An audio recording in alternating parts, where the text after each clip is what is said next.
Saudara-saudaraku yang dikasihi oleh Tuhan kita Yesus Kristus, Shalom. Selamat pagi, sungguh sukacita kita bisa berjumpa kembali dalam sarapan rohani Gereja Kristen Protestan di Bali Jemaat Galang Ningyang Abeyan Basih. Hari ini hari Kamis 7 September 2023. Saya sungguh berharap kita semua ada di dalam keadaan sehat, dalam penyertaan dan perlindungan Tuhan kita Yesus Kristus. Saudara-saudaraku, sebelum kita memulai kehidupan kita hari ini, mari kita merenungkan dan mendengarkan firman Tuhan yang akan menjadi dasar bagi kita semua dalam menjalani kehidupan kita. Namun sebelumnya, mari kita berdoa. Bapa di dalam sorga, dalam nama Tuhan Yesus Kristus, Tuhan dan Juru Selamat kami, sungguh kami bersyukur Bapa atas penyertaan dan perlindungan-Mu setiap hari, sehingga kami boleh ada sebagaimana kami ada pada saat ini. Kami juga bersyukur atas nikmat anugerah Tuhan, kehidupan baru, hari baru pemberian Tuhan yang boleh kami nikmati, yang kami pakai untuk menjalani kehidupan kami, melaksanakan tugas dan tanggung jawab kami. Kami juga bersyukur atas penyertaan dan perlindungan Tuhan ketika kami beristirahat tadi malam, sehingga Kau pulihkan kami, Kau berikan kami kekuatan yang baru untuk memulai kehidupan kami hari ini. Namun sebelum segala sesuatu kami mulai, Tuhan, kami rindu untuk mendengarkan dan merenungkan kebenaran firman-Mu yang menjadi dasar bagi kami dalam melaksanakan kehidupan kami hari ini. Kiranya Roh Kudus menolong kami, melawat kami masing-masing, sehingga sungguh Tuhan kami diberikan hikmat dan kebijaksanaan untuk memahami kebenaran firman-Mu. Berfirmanlah ya Tuhan, karena kami anak-anak-Mu siap untuk mendengarkannya. Dalam nama Tuhan Yesus Kristus kami berdoa. Amin. Firman Tuhan yang akan kita baca dan renungkan pada pagi hari ini diambil dari 2 Tawarikh 18 ayat 4. Demikian firman Tuhan. Tetapi Yosafat berkata kepada Raja Israel, "Baiklah, tanyakan dahulu firman Tuhan." Dan dari 2 Timotius 3 ayat 14, demikian firman Tuhan. Tetapi hendaklah engkau tetap berpegang pada kebenaran yang telah engkau terima dan engkau yakini, dengan selalu mengingat orang yang telah mengajarkannya kepadamu. Firman Tuhan yang akan kita renungkan pagi hari ini diberikan judul Berpegang Teguh pada Kebenaran Firman Tuhan. Saudara-saudaraku yang dikasihi oleh Tuhan kita Yesus Kristus, Kamus Besar Bahasa Indonesia memberikan definisi kebenaran itu adalah sebuah kesesuaian antara pengetahuan, penalaran, dan objek. Objek dalam hal ini juga bisa diartikan sebagai sebuah pendapat atau juga sebuah perbuatan seseorang yang sesuai atau tidak ditolak oleh orang lain dan tidak merugikan diri sendiri maupun orang lain. Nah, perilaku semacam ini dikenali oleh tolak ukur umum terkait dengan moralitas, keadilan, kebajikan, dan kejujuran. Hal tersebut mengakibatkan kebenaran yang kita pahami secara duniawi itu bersifat relatif. Artinya sesuai dengan tolak ukur di setiap tempat yang tentu saja berbeda-beda. Misalnya kita ambil contoh hal berkendaraan. Di Indonesia pada umumnya kita mengendarai motor ataupun mobil kita itu adalah di jalur kiri. Namun di beberapa tempat bagian dunia yang lain, yang benar justru sebaliknya, di sebelah kanan. Demikian juga halnya misalnya tentang cara kita makan menggunakan tangan kita. Di Indonesia pada umumnya yang dianggap benar makan itu adalah menggunakan tangan kanan. Namun di belahan dunia yang lain ada juga yang menganggap bahwa baik menggunakan tangan kiri maupun tangan kanan itu tidak ada masalah, semuanya sama-sama benar.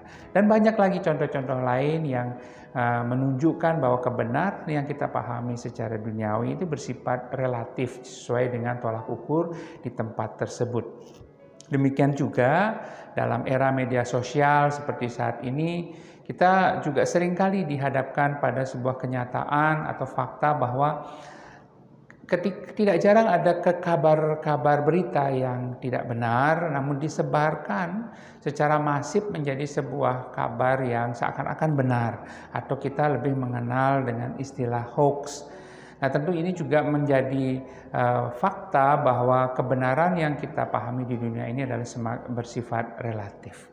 Namun demikian, di dalam pandangan orang Kristen tentu saja kebenaran tersebut bersifat absolut atau mutlak, yaitu kebenaran yang menggunakan firman Allah, dalam hal ini adalah Alkitab, sebagai tolak ukurnya. Allah sebagai Bapa, Putra, Yesus Kristus, dan Roh Kudus itu adalah kebenaran. Ini tentu bisa kita bandingkan dengan membaca Wahyu 3 ayat 14 ataupun Yohanes 14 ayat 6.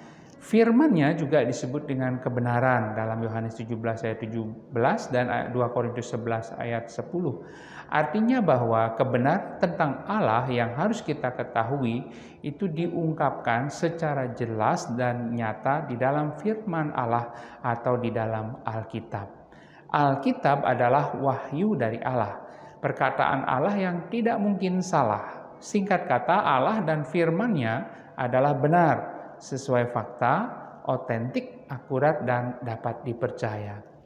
Tuhan Allah menghendaki agar manusia mengetahui kebenarannya. Bisa kita baca di 1 Timotius 2 ayat 4. Bahkan Allah menjanjikan berkat rohani dan materi untuk mereka yang mencari kebenaran.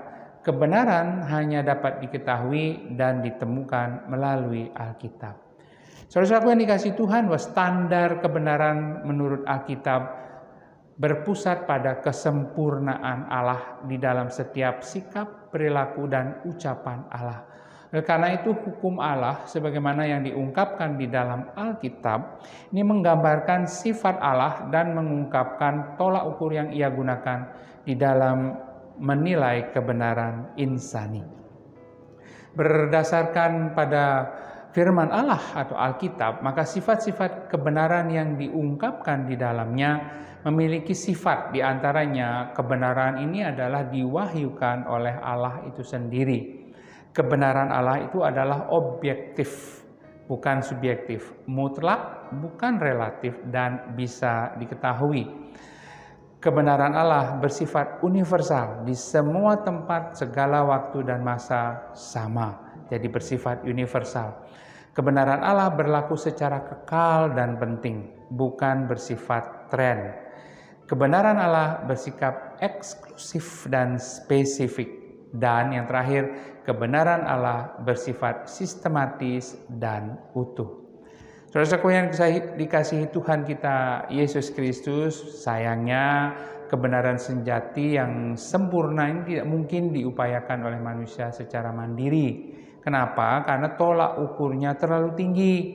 Namun, ada kabar baik untuk kita semua bahwa kebenaran sejati justru telah tersedia bagi umat manusia melalui penghapusan dosa oleh Yesus Kristus dan pendiaman Roh Kudus.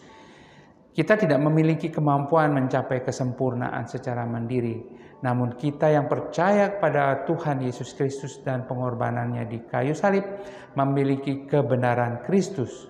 Karena 2 Korintus 5 ayat 21 mengatakan, Dia yang tidak mengenal dosa telah dibuatnya menjadi dosa karena kita, supaya di dalam Dia kita dibenarkan oleh Allah. Ini adalah kebenaran yang luar biasa yang dianugerahkan bagi kita. Di atas salib Tuhan Yesus menukarkan dosa kita dengan kebenarannya yang sempurna, supaya suatu hari kita dapat berdiri di hadapan Allah dan dosa tidak nampak. Melainkan yang nampak hanya kebenaran dan kekudusan dari Tuhan Yesus. Ini berarti bahwa kita telah dibuat benar di hadapan Allah, yakni ketika kita telah diterima sebagai orang benar dan diperlakukan sebagai orang benar oleh Allah berdasarkan apa yang telah dilakukan Tuhan Yesus bagi kita. Ia telah dibuat menjadi dosa, kita dibuatnya menjadi benar. Di atas salib Yesus diperlakukan seolah-olah Ia berdosa, meskipun sepenuhnya Ia murni dan kudus, dan kita diperlakukan seolah-olah kita benar, padahal kita tercemar. Atas perlakuan yang ditanggung Tuhan Yesus bagi kita, kita diperlakukan seolah-olah kita telah menggenapi hukum Allah dengan sempurna dan tidak perlu menanggung hukumannya. Kita telah dianugerahi kebenaran dari Allah yang berbelas kasihan dan penuh rahmat. Saudara-saudaraku yang dikasihi Tuhan, di dunia ini kita dapat saja menderita dan menanggung risiko dan bahaya karena menyatakan kebenaran. Banyak tokoh dalam Alkitab yang bisa kita teladani yang menderita karena memperjuangkan kebenaran, seperti Paulus, Petrus, Yohanes, Stefanus, dan banyak yang lainnya, termasuk Tuhan Yesus Kristus. Mereka memang menderita secara duniawi, namun hidup mereka ada di dalam jaminan keselamatan Allah yang kekal. Tuhan Yesus adalah teladan yang sempurna di dalam menyatakan kebenaran Allah. Meskipun ia ditolak, dihina, disiksa, dan akhirnya disalibkan, Tuhan Yesus tetap teguh. Dan melalui bacaan kita yang kedua tadi dari 2 Timotius 3 ayat 14, Rasul Paulus juga mengingatkan kepada Timotius yang adalah anak rohaninya agar tetap setia melakukan kebenaran meskipun mengalami penganiayaan. Karena itu, saudara-saudaraku yang dikasihi Tuhan, menjadi pengingat dan pembelajaran bagi kita semua untuk tetap teguh pada kebenaran Allah. Jangan pernah takut karena Allah ada di pihak kita. Tuhan memberkati kita semua. Mari kita berdoa. Sungguh ya Allah, kami bersyukur karena kami telah dianugerahi kebenaran melalui pengorbanan Tuhan Yesus Kristus. Ajar kami dan sertai kami Tuhan, agar kami senantiasa menjadi anak-anak-Mu yang tetap berpegang teguh pada kebenaran Allah. Sehingga sungguh hidup kami Tuhan diperbaharui setiap hari, dipulihkan setiap hari, dan kami tidak takut karena Engkau Allah ada di pihak kami. Kiranya firman Tuhan ini menjadi rema di dalam hati kami, sehingga sungguh Tuhan kami menjadi anak-anak-Mu yang dibenarkan setiap hari di dalam mewartakan kebenaran firman-Mu. Dalam nama Tuhan Yesus Kristus kami berdoa. Amin. Selamat menjadi agen-agen dan pejuang kebenaran Kristus. Kiranya Tuhan senantiasa ada di pihak kita dan memberikan kekuatan bagi kita semua. Shalom.